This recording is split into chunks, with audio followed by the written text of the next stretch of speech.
This is Dolphins Today by Chat Sports. I am Nic Rohloff, and it seems like the Miami Dolphins might have their eye on a pair of NFL draft prospects. We are officially a month away from the NFL draft, March 24th. Well, first round gets started on April 24th. We're going to talk about both of these prospects and what visits and meetings were scheduled with these individual guys. And those two players that we are going to be talking about today are safety Nic Emmanwori from South Carolina, someone that is getting first-round buzz, and then a prospect that we have not talked about, and I don't think anyone really has talked about until Miami met with them, and that is Caleb Etienne, the offensive lineman from BYU.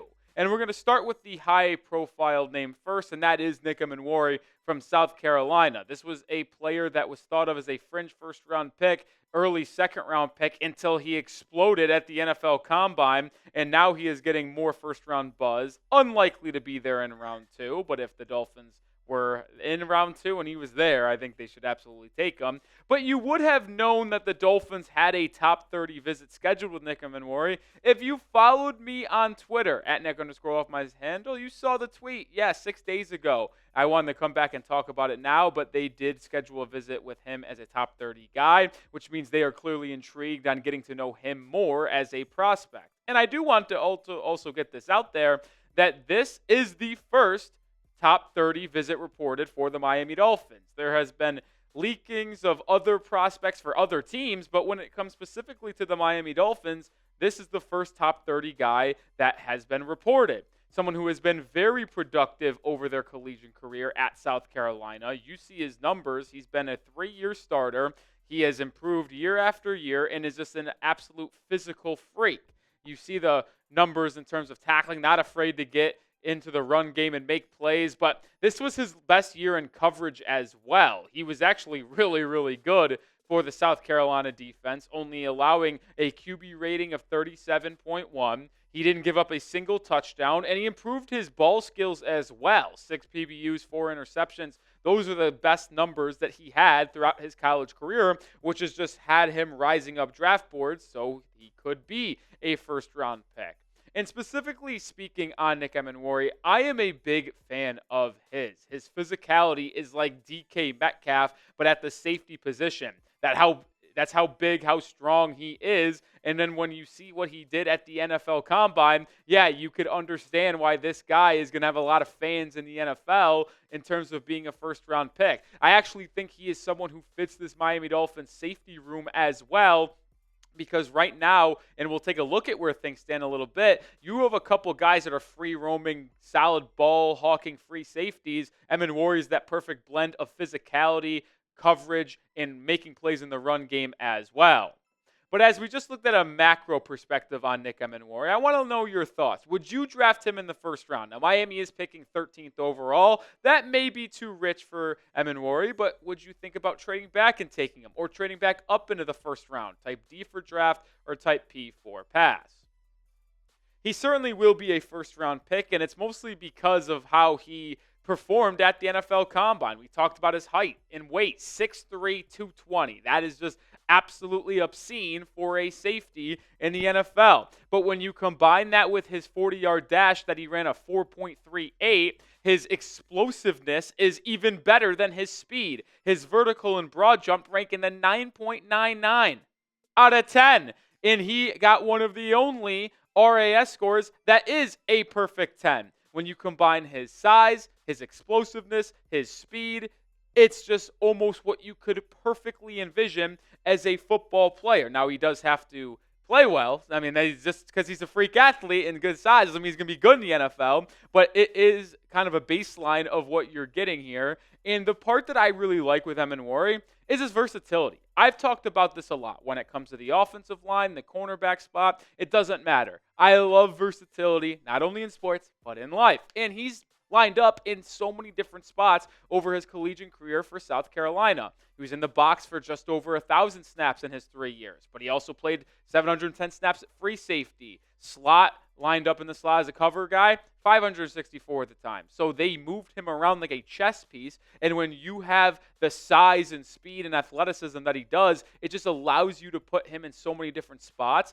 And Anthony Weaver, coming from that Baltimore Ravens style of defense, obviously this is his here as the Dolphins DC, but he still has ties to what the Baltimore Ravens were doing beforehand. You look at a guy like Kyle Hamilton, who is just used in a multitude of ways. I'm not saying Emmanwori will be Kyle Hamilton, but he could be used as a chess piece at the top, in the box, in the slot. He could do so many different things for your defense. And something that the Dolphins really struggled with over the past couple of seasons with their safety room is their missed tackles. I think we saw that lacking this past season. Jordan Poyer was actually fine, but Jevon Holland had one of the highest missed tackle percentages last season with 17%. You look at someone who departed from the Dolphins defense, Deshaun Elliott, who led the NFL in missed tackle percentage in terms of it being the lowest. Well, over the past 2 seasons at South Carolina, 7.2% and 6.8% missed tackle rate for Nic Emmanwori. That ranked 12th out of 300 this past season and 15th out of 284th in 2023. So when you're that size, you're that physical, I'd expect you to be a good tackler, and that was reflected by Pro Football Focus missed tackle percentage. Emmanwori is someone that is a perfect blend of physicality, I'll continue to say it, and coverage, and he'll make plays in the run game as well. And make sure you are subscribed, because before we move on to the next prospect, we will have you covered on every single piece of Dolphins draft news and rumors. Every time a top 30 visit happens, we will have you covered on that. Emmanwori is the first one that is linked, which is why we're talking about it today. We are 1 month away from the NFL draft. We'll have you covered up until then, and we'll be live during draft weekend as well, so join the channel right now. I mentioned it just a second ago.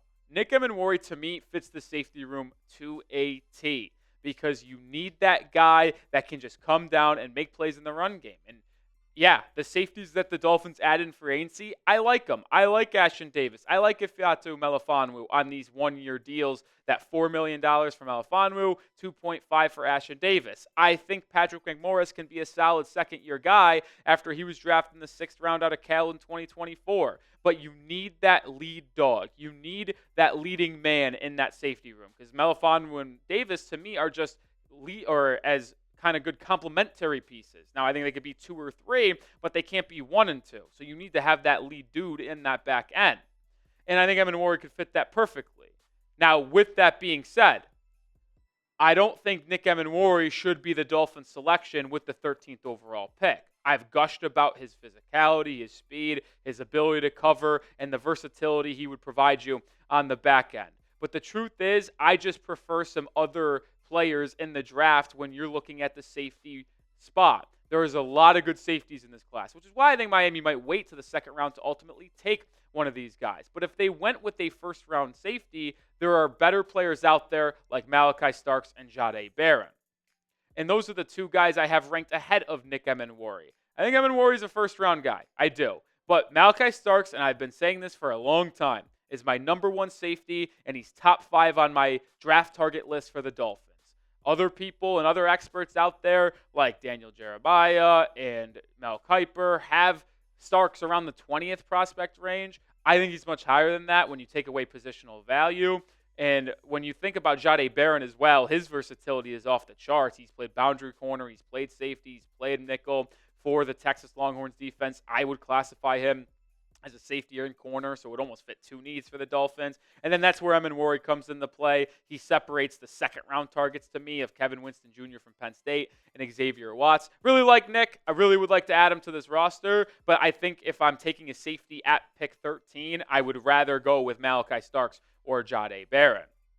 All right, we're going to get over to Caleb Etienne here in just a second, but make sure you get your Dolphins jerseys right now. They are on sale at chatsports.com/Dolphins jersey. That link is in the description and comments of today's video. Whether you want a Tyreek Hill, a Tua Tagovailoa, Jalen Phillips, Jalen Waddle, doesn't matter. Whoever the Dolphins pick in the 1st round, we'll have those jerseys there as well. One more time, chatsports.com/Dolphins jersey. Go get yours down in the comment section right now. Speaking of right now, we're going to transition over to Caleb Etienne, the other player that the Dolphins have recently met with. Etienne is a player that we have not talked about whatsoever and is flying underneath draft radar, so much to a T where you actually can't even find him if you were to go on the Pro Football Focus NFL Draft database. But who is Etienne? Well, let me introduce you to the offensive line from BYU.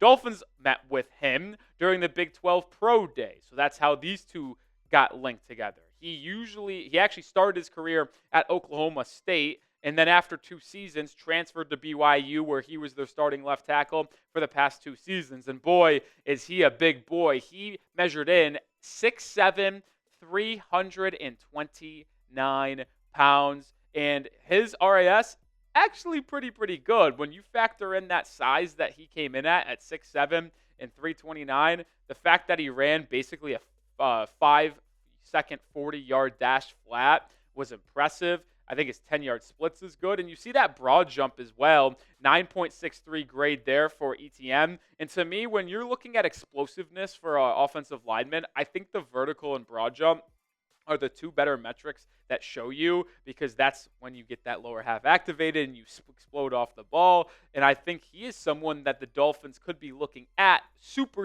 late in the NFL draft because of those traits that he possesses in terms of size and explosiveness.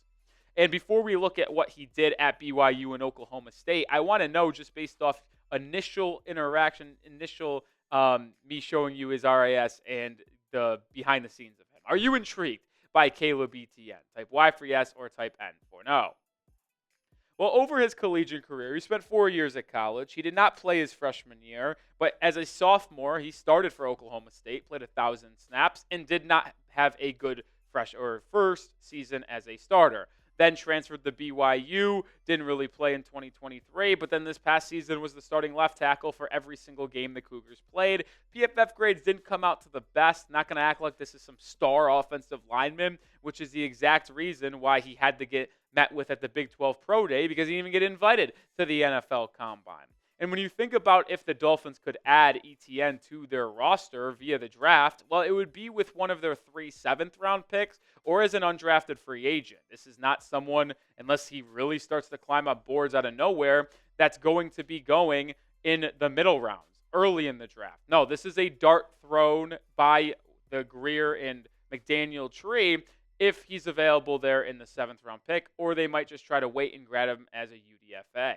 Which is interesting, too, because when you think of what the Dolphins have on this offensive line room, we talk about how much left guard is needed, and yes, it is true, but that's really all the Dolphins need here. When you really think about it, Teron Armstead is still likely to retire, but Patrick Paul and Larry Borum will be your 2 offensive tackles. Austin Jackson is your right tackle. Braden Daniels is someone they like as a swing tackle potentially. You have Liam Eichenberg back as an interior offensive line piece. James Daniels at right guard. Andrew Meyer will likely be back on this roster as the backup center, as he was last year to Aaron Brewer. So if you just fill that left guard spot, that's already 8-9 offensive linemen that you would expect the Dolphins to have on their 53-man, assuming nobody else gets hurt. So, yeah, Etienne could be an intriguing guy in the UDFA process, but it would be a long shot for him to make the roster when you have all of those other guys returning to camp as well. All right, that will do it for this episode of Dolphins Today. Make sure you are subscribed to the channel, because we're going to continue to have you covered with everything surrounding the NFL Draft and Miami. 1 month away. Don't be the person that isn't up to date on everything the Dolphins, because you will be if you subscribe.